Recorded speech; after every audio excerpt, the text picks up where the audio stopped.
Hello everyone, स्वागत है आप सबका। मेरा नाम है प्रवीण चक्रवर्ती और आज हम लोग डिस्कस करने वाले हैं जो प्रीवियस हमने लेक्चर को कंटिन्यू किया हुआ था। आप देख सकते हैं कि जो झारखंड जेएसएससी पीजीटी में पूछा गया क्वेश्चन है फिजिक्स से रिलेटेड, उन क्वेश्चंस को हम यहाँ डिस्कस करने वाले हैं।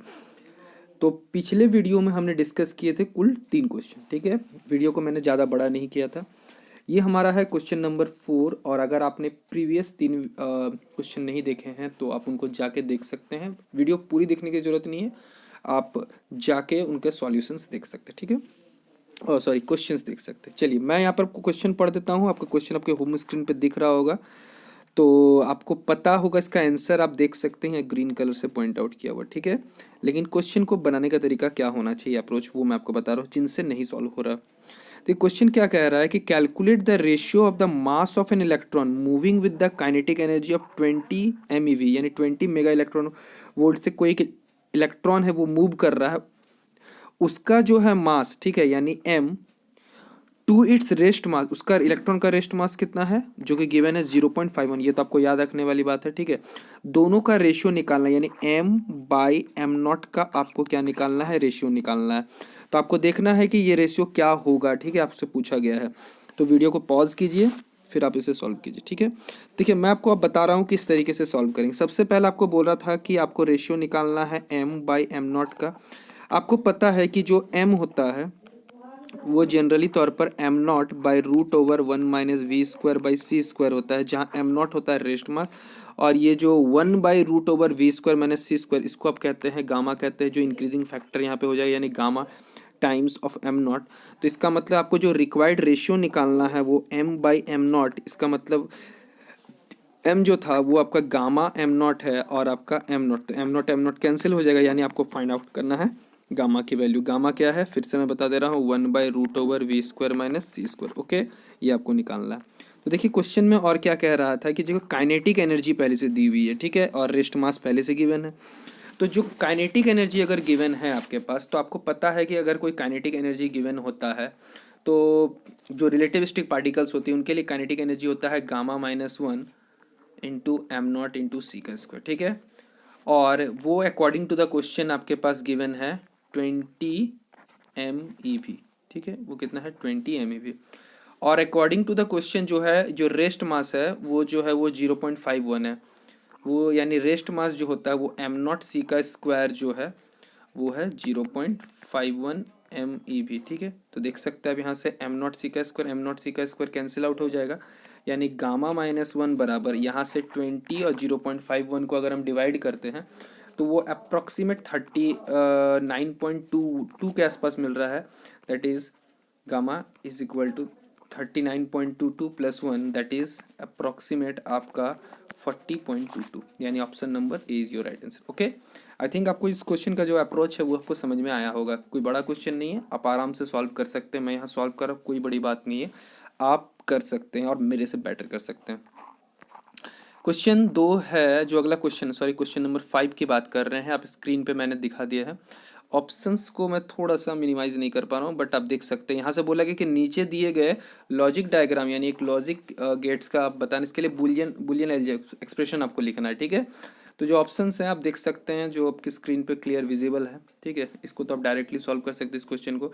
यहाँ से देखिए ए और बी है, ये कौन सा गेट है भाई, ये एंड गेट है, तो यहाँ से जो होगा ए इंटू बी हो जाएगा। और यहाँ से ये कॉम्प्लीमेंट है, नॉट गेट है, यानी ए सी कॉम्प्लीमेंट होगा। और ये दोनों जो है ये और गेट से मिल रहे हैं, दैट मीन्स और गेट के लिए प्लस होगा, यानी ए बी प्लस सी हो जाएगा, यानी ऑप्शन नंबर, सॉरी यहाँ सी कॉम्प्लीमेंट है, यानी A B plus C complement, क्योंकि ये सी से सी कॉम्प्लीमेंट हुआ है, ठीक है।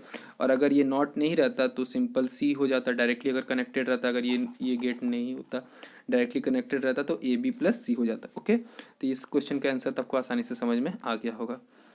अब अगले जो है क्वेश्चन की ओर हम बढ़ रहे हैं, चूँकि मैं वीडियो को जानबूझ के छोटा बना रहा हूँ कि मैं नहीं चाहता कि बहुत लंबे लंबे वीडियो बने, आप टुकड़ों में देखें तब ज़्यादा बेटर समझ में आएगा, ओके। देखिए क्वेश्चन क्या कह रहा है कि a moving particle collide with another particle of same mass that was at rest. कोई एक मूविंग पार्टिकल है जो एक दूसरे पार्टिकल के साथ सेम आइडेंटिकल मास वाले के साथ कोलाइड करता है। The collision is elastic, collision कैसा है, इलास्टिक है। The angle between the velocities of the two particle after the collision, तो बताना है कि दो पार्टिकल्स का यहाँ से कहा क्या गया, पूरे क्वेश्चन को मैं बता रहा हूँ कि एक पार्टिकल m है, दूसरा एक पार्टिकल m है, दोनों, और ये जो है एक रेस्ट पे ये इससे जाके कोलाइड कर रहा है, ठीक है। कॉलिजन कंप्लीटली इलास्टिक है, तो बताना है कि कॉलिजन के बाद द वेलोसिटी ऑफ, बोला गया the angle between the velocities of the two particle, दो पार्टिकल, मान लीजिए एक पार्टिकल इधर गया होगा, एक पार्टिकल इधर गया होगा, दोनों के बीच में कॉलिजन के बाद कितना एंगल बना होगा, यानी थीटा की वैल्यू निकालनी है। ऑप्शन 90, 45, 0, 180, ऑप्शन आंसर है 90 डिग्री, ठीक है। वीडियो को पॉज करके मुझे आप बताइए कि आपने इसे सॉल्व किया है कि नहीं किया है, ठीक है। तो देखिए मैं बता रहा हूँ इसको कैसे करके सॉल्व करना है, जिनको नहीं सॉल्व होता है। तो देखिए इसके लिए क्या करना होता है, देखिए मैं बता रहा हूँ यहाँ से। देखिए इसके कुछ जनरल अप्रोच की जरूरत पड़ती है। देखिए सबसे पहले बात है कि अगर हम बात करते हैं, ठीक है, इन रिजल्ट्स को आप नोट भी कर सकते हैं कि अगर कोई पार्टिकल m1 मास की और ये m2 मास की जो रेस्ट पे रखी हुई है, इससे जाके इससे कोलाइड कर रही है और ये जाके स्कैटर्ड कर गई है, सपोज करते हैं ये मास m1 है जो कॉलिजन के बाद इसकी वेलोसिटी v1 है और इसके कॉलिजन के बाद v2 वेलोसिटी बन जाती है। तो जहाँ पर क्या कहा गया कि θ1 and θ2 are the angle of the scattering lab frame. ये जो θ1 और θ2 है ये क्या है, जो एंगल ऑफ स्कैटरिंग है किसका, मास m1 एंड m2 का, किस फ्रेम में है, लैब फ्रेम में, ठीक है, लैब फ्रेम में। लेकिन जब हम बात करते हैं सेंटर ऑफ मास फ्रेम की बात, यहाँ आपको बता दे रहा हूँ ये जो क्वेश्चन है कंप्लीटली तौर पे फ्रेम ऑफ रेफरेंस पे है। एक आप लैब फ्रेम से देख रहे हैं, दूसरा आप सेंटर ऑफ मास फ्रेम से देख रहे हैं, उस पे प्रॉब्लम है। तो जब सेंटर ऑफ मास फ्रेम से आपको पता होगा कि दोनों पार्टिकल जो होंगे वो इक्वल वेलोसिटी के साथ बिल्कुल 180 डायरेक्शन पे होंगे, यानी अपोजिट होंगे, यानी एक पार्टिकल उधर जाएगा, यानी ये थीटा सी जो है वो क्या है, angle of scattering in centre of mass है। ओके, ये दोनों यानी m1 इधर होगा, m2 इधर होगा, दोनों इक्वल एंड अपोजिट वेलोसिटी के साथ चलेगा, ठीक है। किस फ्रेम में, सेंटर ऑफ मास फ्रेम में। अब इनके बीच में जो लैब फ्रेम है और सेंटर ऑफ मास फ्रेम के बीच में एक रिलेशन होता है, मैं यहाँ रिलेशन आपको बता दे रहा हूँ, जो इंपॉर्टेंट रिलेशन जो होल्ड करता है। देखिए यहाँ से tan θ1 बराबर आ जाएगा sin θc plus cos θc plus gamma आ जाएगा, जहाँ गामा क्या होता है, m1/m2 होता है, यानी फर्स्ट पार्टिकल का mass by second particle of mass का रेशियो होता है। सिमिलरली tan θ2 इस होता है sin θc/1 minus cos θc होता है। ओके, ये रिलेशन आपको पता होना चाहिए। उसके बाद जब हम बात करते हैं अकॉर्डिंग टू द जो गिवन क्वेश्चन है कि जो मासेस है m1 और m2 क्या है, सेम है। एंगल ऑफ स्कैटरिंग जो है, ध्यान से समझिएगा, एंगल ऑफ स्कैटरिंग जो है वो 90 डिग्री है। कैसे करके 90 डिग्री है, जब हम बात करते हैं किस फ्रेम में एंगल ऑफ स्कैटरिंग की बात कर रहे हैं, सेंटर ऑफ मास फ्रेम में जो एंगल ऑफ स्कैटरिंग, जब कॉलिजन इलास्टिक होता है तो दोनों पार्टिकल्स जो होते हैं वो एक दूसरे के साथ, ठीक है, एक दूसरे के साथ अपोजिट में चलते हैं। तो ये जो लाइन है, जो लाइन ऑफ प्रोजेक्शन था उसके साथ जो थीटा सी था वो कितना हो जाएगा, 90, यानी थीटा सी की वैल्यू हमें कितनी यूज़ करनी है, 90 डिग्री यूज़ करनी है, ठीक है। अब आपके पास रिलेशन आप जानते हैं, मैंने अभी तुरंत आपको बताया है कि tan θ1 बराबर साइन 90 बाई कॉस 90 प्लस 1 हो जाएगा, क्योंकि m1 और m2 जो गामा था वो था क्या था, m1/m2 था, और m और m सेम थे, क्योंकि इलास्टिक बोला भी गया आइडेंटिकल मास की बात की गई थी, यानी 1 हो जाएगा। यानी definitely tan θ1 is equal to 1 होगा, तो θ1 इज इक्वल टू 45 डिग्री हो जाएगा।